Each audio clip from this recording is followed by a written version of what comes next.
안녕하세요 여러분. 세상신나에 오신 것을 환영합니다. 환영합니다.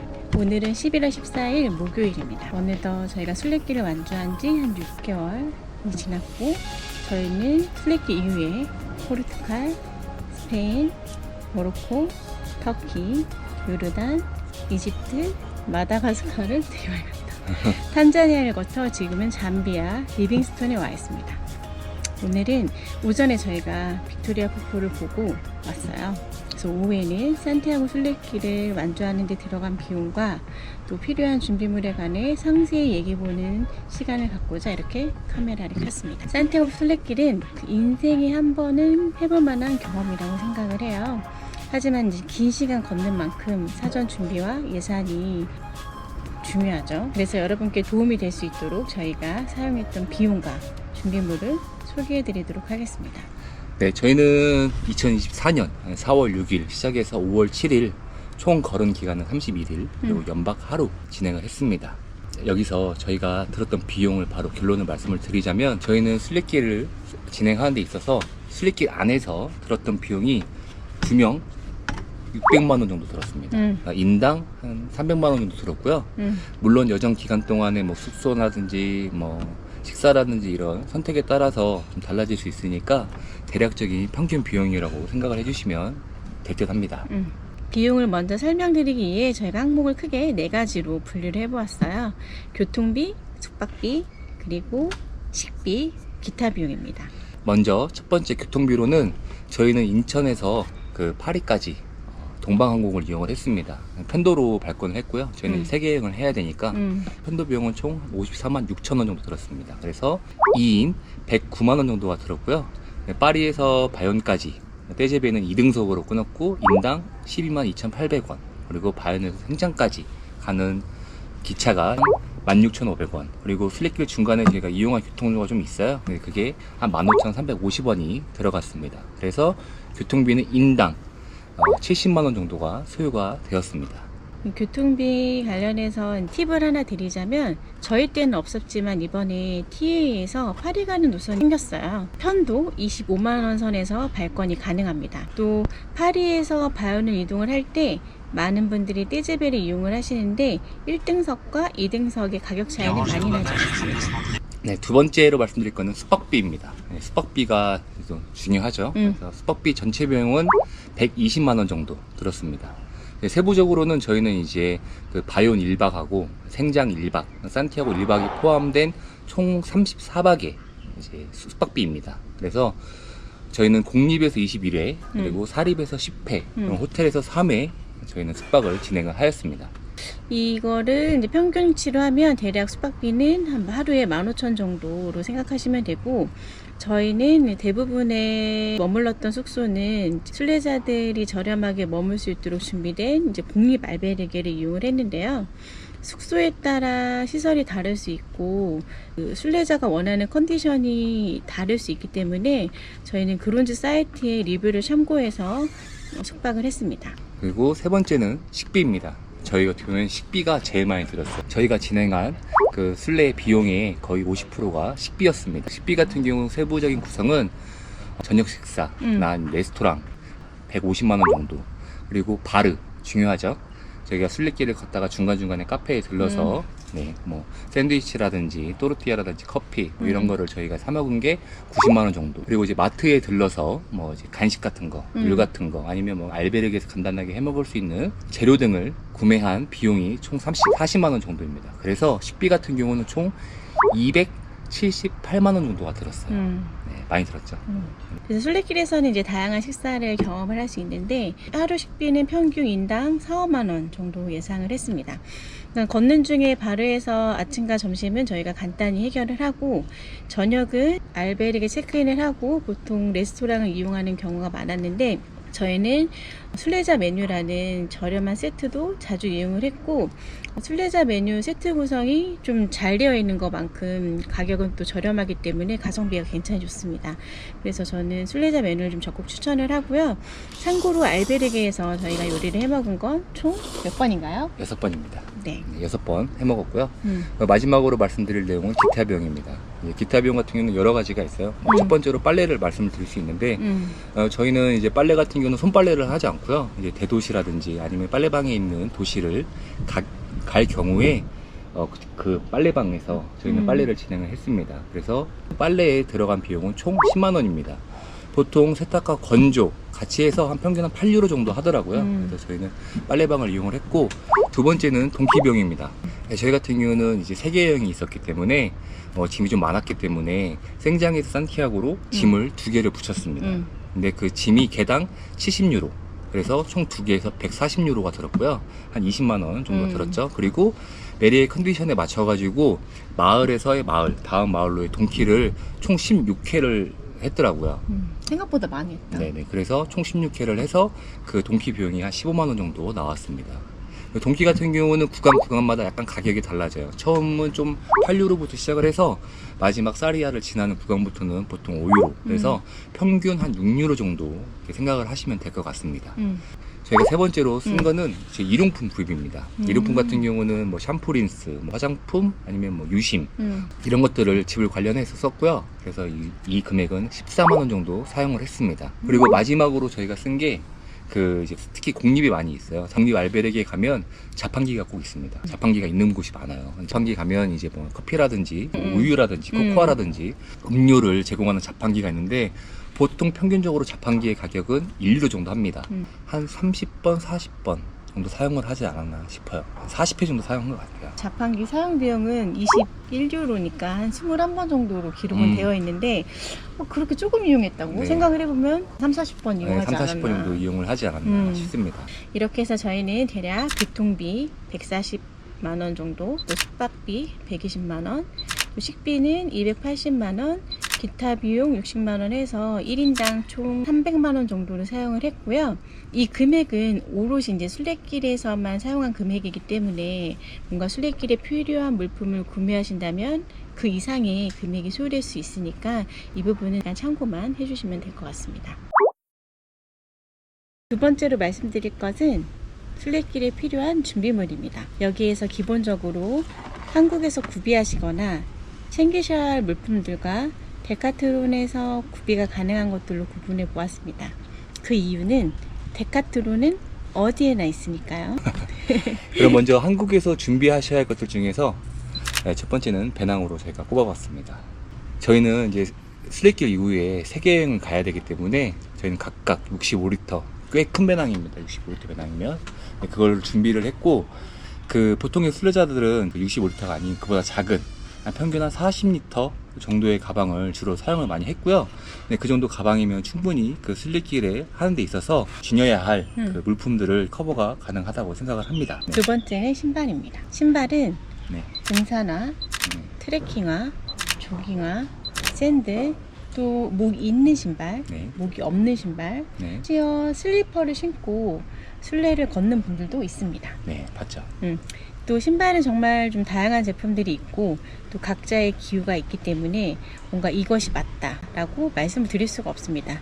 다만 저희의 팁을 드리면 지속적으로 걸음으로 인해서 발이 붓고 물집을 예방하기 위해서 양말을 2개 신는 경우가 있습니다. 그래서 5mm에서 10mm 큰 신발을 사는 경우가 보통이에요. 근데 제일 좋은 방법은 순례길 전에 자신에게 맞는 신발을 미리 구매를 해서 예행 연습을 진행하는 것이 좋을 듯 하고요. 연습을 하실 때는 보통 순례길에서는 20-30km를 걷기 때문에 좀 장시간, 긴 시간 걸어보시는 것을 추천드립니다. 네, 그리고 세 번째는 우류입니다. 우류는 뭐 다 기본적으로 반팔, 반바지, 긴발, 뭐 긴티 이런 거 가지고 가시겠죠. 근데 이런 거를 말고 다른 의류에 대해서 좀 말씀을 드리자면 2가지가 있습니다. 첫 번째는 고어텍스고요. 완전히 한여름에 가지 않는 이상 고어텍스는 좀 필요하다고 생각을 합니다. 바람이 꽤 심하게 불고 간간히 비가 올 경우에 우비를 착용을 해야 되는데 이 지친 순례길로 인해서 이 우비를 착용하는 게 상당한 스트레스로 다가올 수가 있습니다. 그래서 간단한 비 같은 경우는 그냥 고어텍스 아우터로 커버를 하는 게 되게 좋고요. 그 다음에 경량 패딩 같은 경우는 이 순례길 고도가 꽤 높기 때문에 밤낮으로 일교차가 꽤 큽니다. 그렇기 때문에 경량 패딩 같은 경우는 추천을 드립니다. 특히나 또 비행기에서 좀 추울 때 또 입으면 좋잖아요. 그래서 경량 패딩은 저는 밤에 침낭이 있음에도 입고 잤습니다. 물론 저희는 4월에 걸었고 4월이지만 좀 일교차가 많이 심하기도 하고 눈도 오고 비도 오는 날이 많아서 진짜 꽤 추웠거든요. 그래서 경량피딩을 항상 착용하고 잤습니다. 그 다음은 의약품인데요. 기본적인 감기약이나 비상약 이런 것들은 챙겨주시면 좋고, 특히나 이제 후시딘이나 마데카솔 같은 반창고, 또 메디폼, 또 물집에 좀 필요한 의약품을 챙겨주시면 좋을 것 같아요. 물집은 좀 터트리고 그 물집에 물을 다 빼는 이런 과정이 있어야 되기 때문에 바늘하고 실도 챙겨주시면 좋습니다. 네. 그리고 마지막으로 침낭입니다. 침낭도 필수 품목이라고 생각을 합니다. 그래서 기본적으로 추위를 막아주죠. 그리고 시설이 좋지 못한 그 알베르게나 이제 숙박시설에 갔을 경우에 베드버그에 뭔가 노출이 될 수 있기 때문에 좀 침낭은 필요한 것 같습니다. 참고로 저희 같은 경우는 베드버그를 본 적은 단 한 번도 없고요. 저희가 같이 걷는 기간 도중에 저희 만난 사람들 중에서도 베드버그에 피해를 본 사람은 없었습니다. 그래도 좀 이렇게 이런 어떤 커뮤니티들을 보면 1년에 한두 번, 두세 번 정도는 베드버그에 피해를 보시는 분들이 나오더라고요.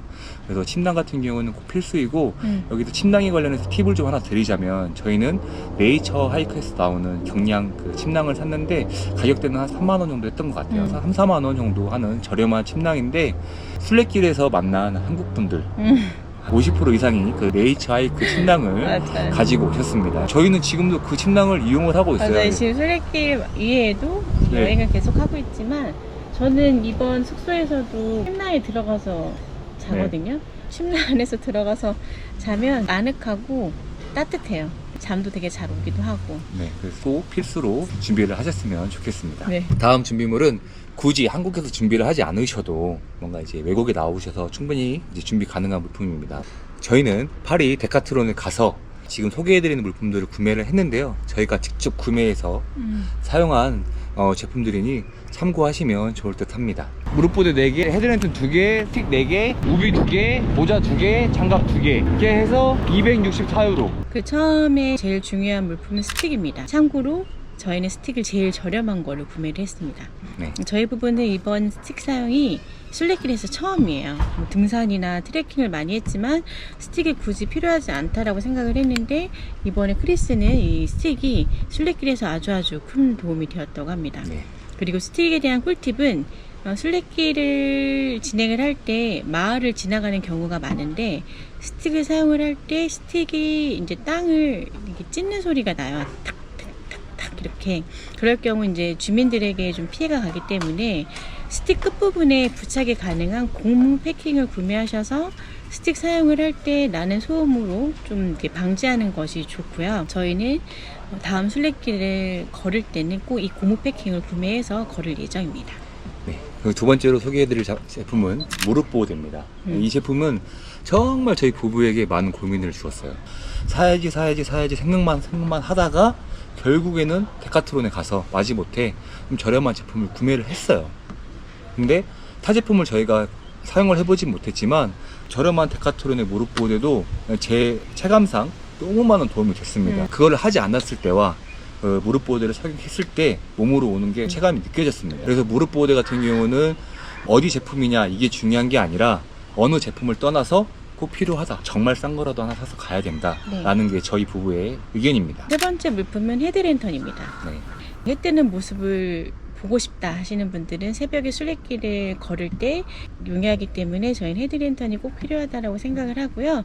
또 헤드랜턴에 의외의 팁이 있습니다. 진짜 필요합니다. 짐을 싸는 사람한테는 정말 필요해요. 저희는 보통 해 뜨기 전에 출발을 하거든요. 그러면 이제 해 뜨기 전에는 또 알베르기가 전부 다 소등이 되어 있습니다. 소등이 되어 있기 때문에 짐을 전날 미리 싸놓고 자긴 하지만 그래도 아침에 최소한의 필요한 그런 행동들이 있어요. 침낭을 개기도 하고 침낭도 개야 되고 근데 나중에는 노화가 생기면 침낭도 이제 밖에 나와서 개긴 하는데 그치.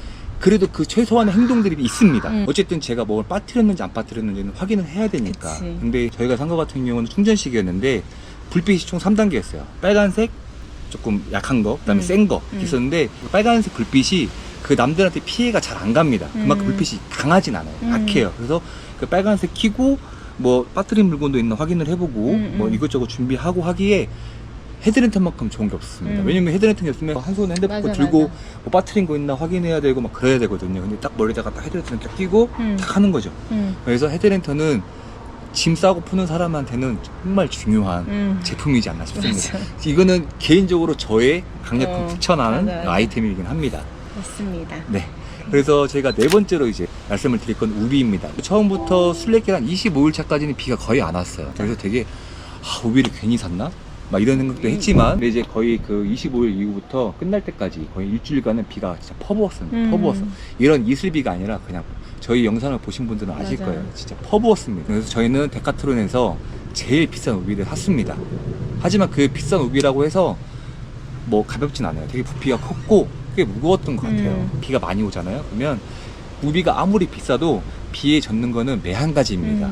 좀 알아보셔가지고 가격을 떠나서 조금 부피가 적고 작고 그다음에 가벼운 제품으로 구매를 하시는 걸 추천을 드리고 우비는 네. 꼭 필요합니다. 순례길에 이제 날씨가 워낙 네, 들쑥날쑥하기 때문에 네, 우비는 우비는 꼭 필요합니다. 필요하고 네, 다섯 번째 물품은 장갑입니다. 네. 장갑을 구매를 할 때 저는 솔직히 시큰둥했어요.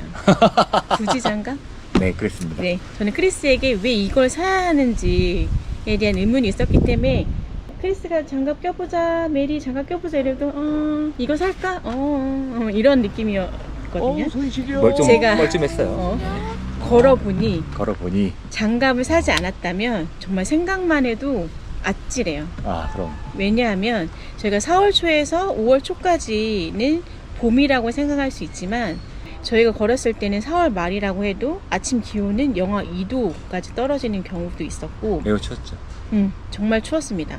아까 저희가 고무 패킹 얘기했잖아요. 스틱에서 여기서 꿀팁이 하나 있습니다. 저희는 고무 패킹이 없어가지고 마을을 들어가면 이제 스틱 찍는 소리가 나면 마을 사람들한테 피해가 가니까 이제 스틱을 보통 안 찍고 홀딩하고 가는 게 에티켓입니다. 뭐 모든 사람이 하진 않지만 그래도 그냥 홀딩하고 이렇게 그냥 마을은 지나가는 게 에티켓인데 보통 보시면 스틱은 전부 다 쇠로 되어 있기 때문에 뭐 영하 2도 날씨에 그냥 맨손으로 스틱을 홀딩을 하면 손이 진짜 시렵습니다. 진짜 엄청 시렵기 때문에 장갑이 있으면은 뭔가 스틱을 이렇게 홀딩하는데 정말 용이하겠죠. 그래서 장갑도 한여름엔 필요 없겠지만 좀 추울 것 같다고 하시는 분들은 네, 필수라고 장갑은, 생각을 합니다. 네, 구매하시는 게 좋을 것 같아요. 부피도 많이 안 나가요. 가격도 비싸지도 않고 그냥 괜찮은 것 같아요. 네.